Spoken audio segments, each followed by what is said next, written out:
where'd all the air go in the room? I can't breathe. Right? My heart's pounding so hard, I can't hear anything. I'm seeing spots in front of my eyes. I'm sweating. Did it get really hot in here all of a sudden? Oh, I think I have to pee. Oh my goodness, what am I doing? Why are all these people staring at me? Oh yeah, I'm giving a speech, right? Has anybody ever gone through any of that angst when you've had to speak in front of a group, right? It can be terrifying. So one of the first things that I would say for public speaking is when you have an opportunity, always say yes. Every opportunity that you get. So if you have an opportunity to address a group like this, you have an opportunity to speak at a function, you're taking a class and they ask for someone to report out to the group. Every small opportunity you have, practice that skill. Get out there and hone those public speaking chops. What fits one audience isn't necessarily going to fit another audience. And some of that I discovered the hard way when you see eyes glaze over, right? You have to be able to read your audience as you're speaking. The next thing is, do your research. Know your content. So whether you're going to be speaking on a particular topic, you're going to be speaking to a particular audience, you want to make sure that you know that content moving into your speech. You want to tailor your message to your group that you're speaking with. So telling a story to a bunch of 5-year-olds is going to be very different than telling your story to a different audience. As you are starting to prepare then one of the first things is creating your presentation. So organize, organize, organize. What I like to do, I like to just sit down and just do a brain dump. Write down everything, write down all of my ideas. Even better than writing them down on paper, I like to put it in the computer so then I can just kind of slide things around and not be irritated to have to write it out again. Right? So do that brain dump and then start to organize those thoughts and get them into some sort of sense that, you know, some sort of flow that's going to make sense to your audience. Come up with a strong opener. There's many different ways you can approach this. You can tell a joke, you can tell a story, you can come in with a strong visual, but there's all sorts of ideas that are out there. You can simply Google great openers for speeches or open a speech, and there's a whole plenitude of different ideas that are out there. Visual aids. So are you going to have a PowerPoint? Are you going to do some kind of dog and pony show with props, right? Now, obviously, in a political setting, that's probably not going to be appropriate, but there's many different opportunities where you might have to speak, and you have to have those visual aids. Keeping in mind that when you have those visual aids, right, we don't want to stand right in front of the projector, right? It's probably a bad idea. We want to make sure we stand off to the side. We want to make sure that we use bullet points, that we don't use whole paragraphs up here, right? Because we've got to assume in most cases our audience can read, so you might as well just give them a handout if you're going to, you know, just read off your PowerPoint. But having some key points for them to focus on as you're speaking, that's helpful.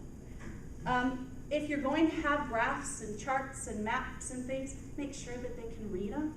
One of the sins that I see sometimes is people pull things off the internet and it's very, very small, and they try and stretch it all the way across the screen, and now it's pixelated and you can't see anything, or, oh, well, this is kind of related to what I'm talking about, right? Or, I just like that photograph, so I just threw it in there. So if you're gonna have things on your slide, make sure that they're relevant, and you didn't just throw a photograph on because you felt like every slide had to have a photograph, or had to have an image.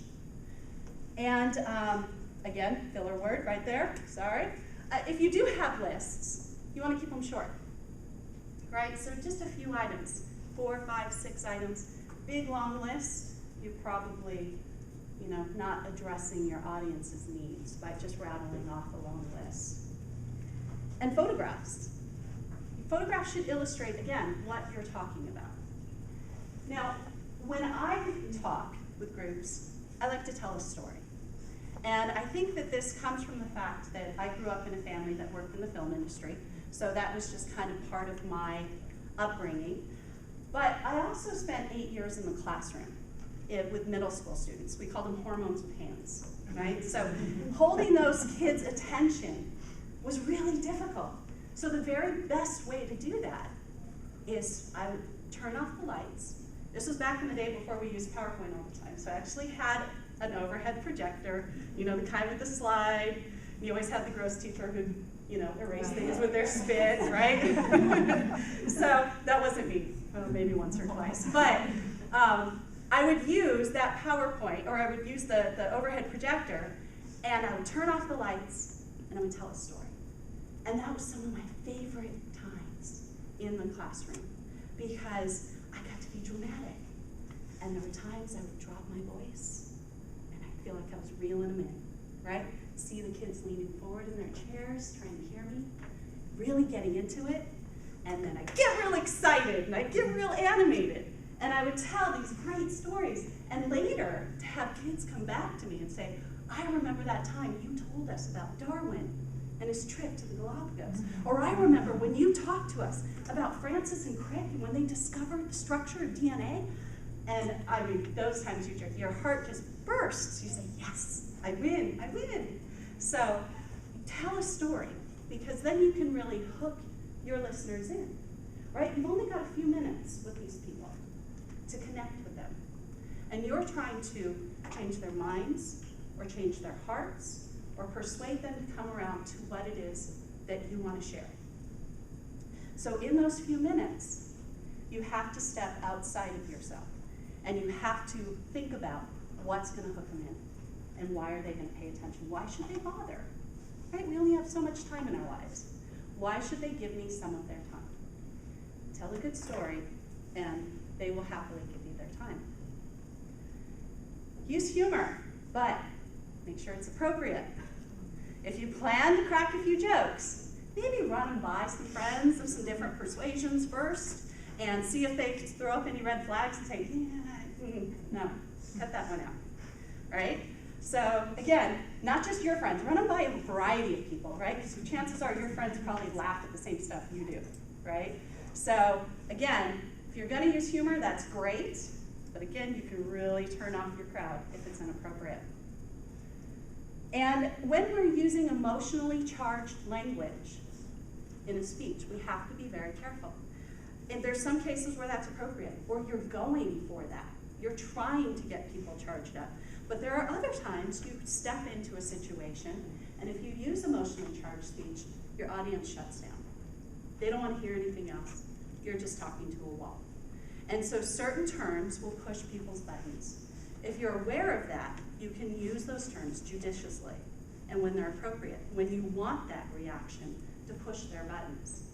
But there are certain terms that, you know, if you use them, people are going to either sit up and take notice, or they're going to want to leave the room. And when we're talking about our speeches, and we're talking about talking with people, we want to make sure our message is very clear. So we want to distill it down, but not dumb it down, right? We don't want to assume that our audience is dumb, or that we need to dumb things down, right? I find that insulting when someone says that about a group we need to speak with. But distilling that message down instead helps us to find the essence of what it is we're trying to convey. And so there's a big difference there that we need to keep in mind.